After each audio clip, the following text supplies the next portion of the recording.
Vandag in die Mosselbaai munisipaliteit se kommunikasie-ateljee verwelkom ons vir Mitchell Zimri, assistent-bestuurder diensteheffing en belasting, om 'n bietjie met ons te gesels oor die begroting van 2025-2026. Baie welkom in die ateljee vandag.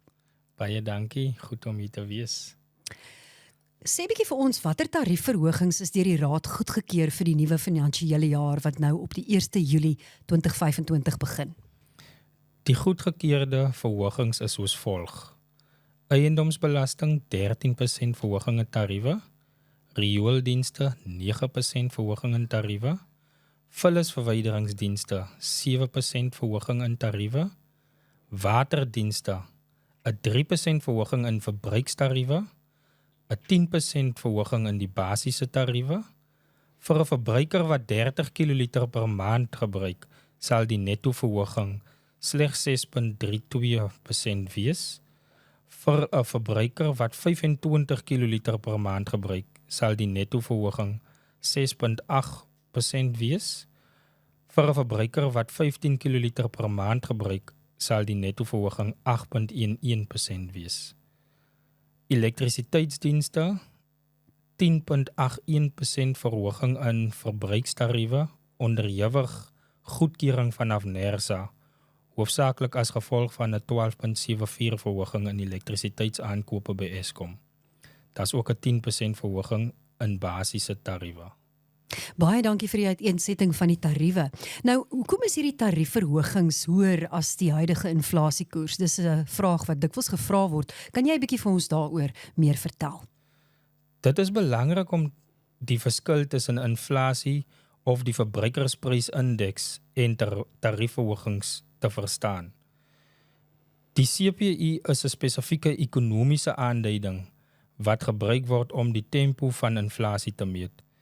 Deur veranderinge in pryse van spesifieke mandjie van goedere en dienste wat tipies deur verbruikers aangekoop word, te volg.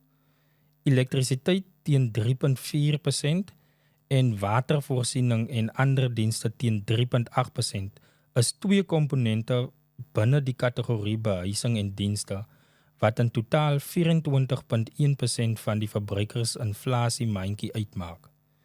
Hierdie twee komponente vorm egter net 7,2% van die totale verbruikersinflasie mandjie. Dit is baie moeilik om CPI-inflasiekoers wat gebaseer is op die mandjie van goedere en dienste te vergelyk met 'n munisipale inflasiekoers, aangesien die mandjies totaal verskil.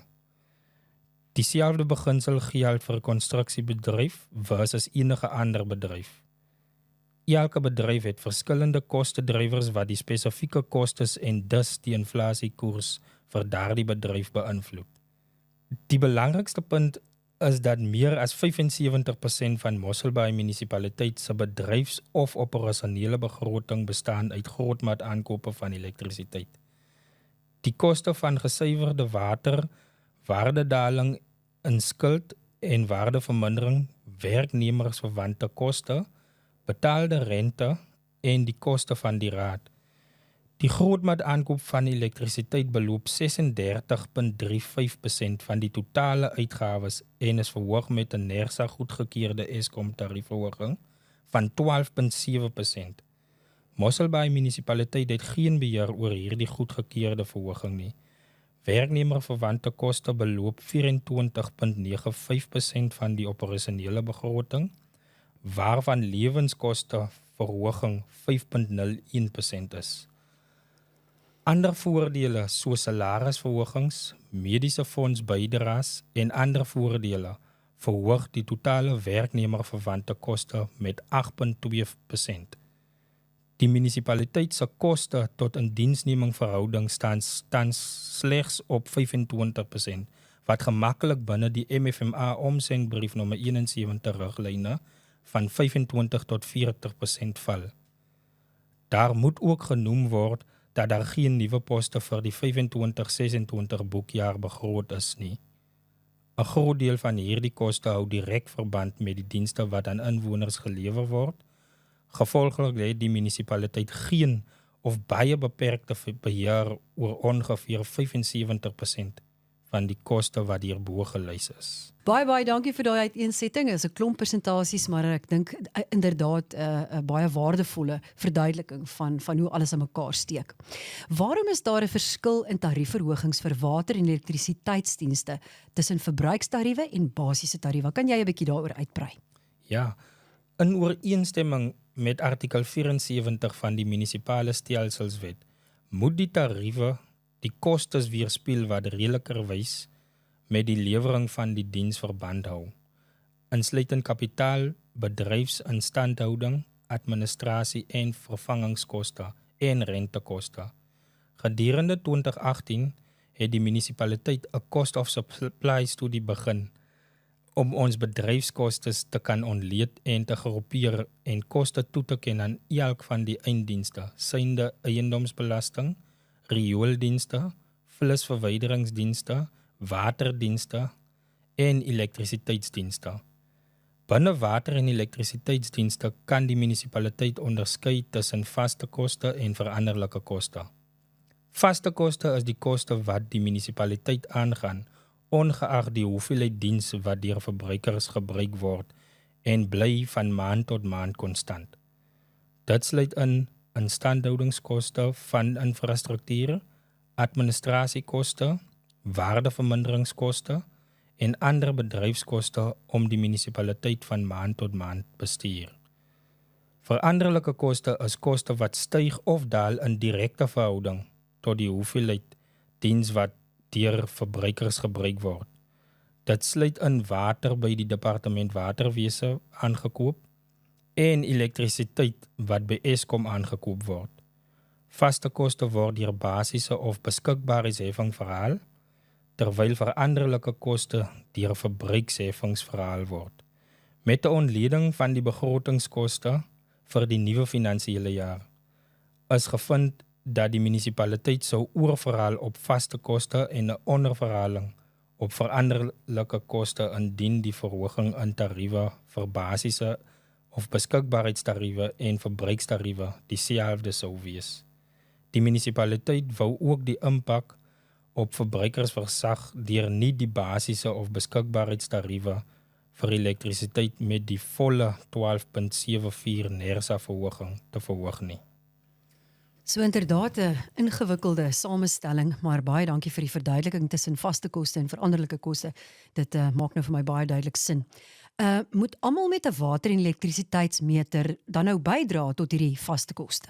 Ja, elke eiendom met 'n water- of elektrisiteitsaansluiting of wat toegang tot die munisipale infrastruktuur het, behoort by te dra tot die vaste koste om dit meer bekostigbaar te maak en om te betaal vir die koste wat direk verband hou met die werklike koste wat die munisipaliteit aangaan om die beskikbaarheid te verseker van die diens. In die verlede het die munisipaliteit 'n spesiale elektrisiteitstariewe vir permanente inwoners gehad, waar daar geen basiese heffings gehef is nie, maar waar die verbruiksheffing 'n gedeelte vir die vaste koste ingesluit het. Vanaf 1 Julie 2023 was hierdie spesiale eendeeltarief nie meer beskikbaar nie. Alle water- en elektrisiteitsaansluitings word 'n basiese fooi per maand gehef, behalwe waar 'n verbruiker aansoek gedoen het vir deerniskortings. Maak baie sin, dis is die gewig, finansiële gewig basies dan meer geredelik versprei. Maar so gepraat van deerniskortings, is daar enige verligting vir verbruikers in terme van hierdie basiese fooi per maand wat dan vir elektrisiteit gehef word? Meeste verbruikers het 'n 60 ampere stroombreker in hulle elektrisiteitsmeters. Verbruikers het die opsie om hul maandelikse basiese heffing met 50% te verminder indien hulle die stroombreker verlaag na 30 ampere of 25% indien hulle die stroombreker verlaag na 45 ampere. Verbruikers moet egter seker maak dat die kleiner stroombreker voldoende is om hul huis van krag te voorsien voordat hulle vir die verlaging in ampere 'n aansoek doen. Aangesien hulle slegs 1 keer per jaar toegelaat sal word om die grootte van die stroombreker te verander. Daar is 'n fooi van R258.05 verbonde aan die verandering van 'n stroombreker.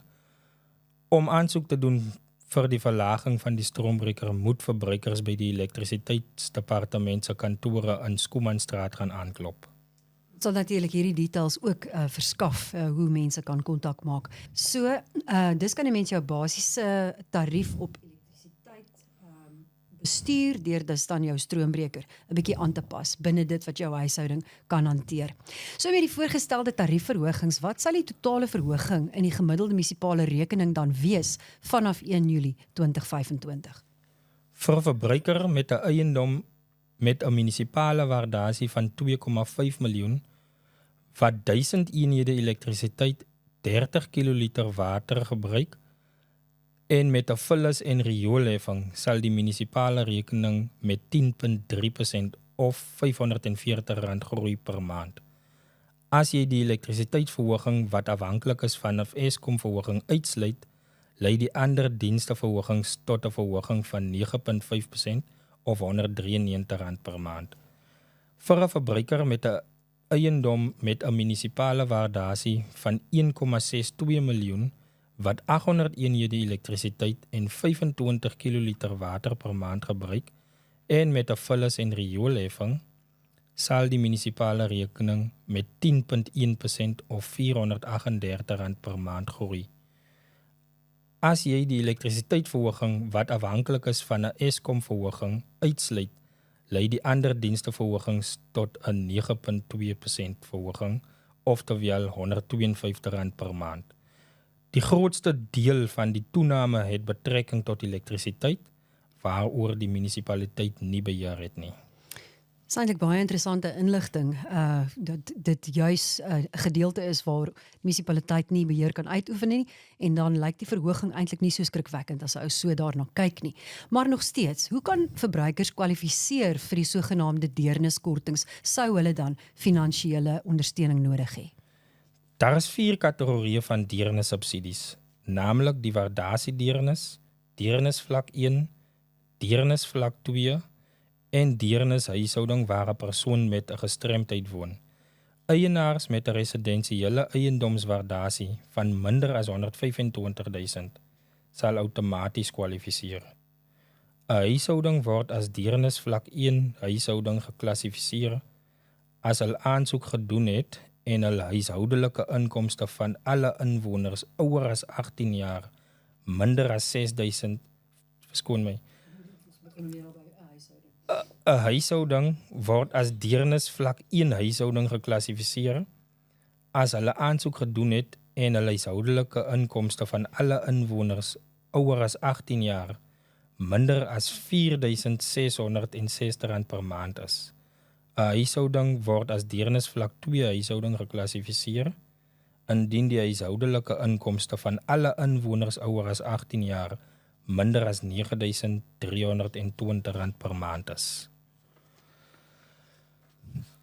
Mosselbaai munisipaliteit staan ook alle huishoudings waar 'n gestremde persoon deel is van die huishouding by, indien hulle huishoudelike inkomste van alle inwoners ouer as 18 jaar minder as R9.320 per maand is. Watter voordele ontvang hierdie huishoudings wat jy nou genoem het? Waardasiedeernis, deernisvlak 1 huishoudings en huishoudings waar 'n persoon met 'n gestremdheid woon, sal 6 kiloliters gratis water en 50 eenhede gratis elektrisiteit per maand ontvang en geen basiese heffings vir water en elektrisiteitsdienste betaal nie.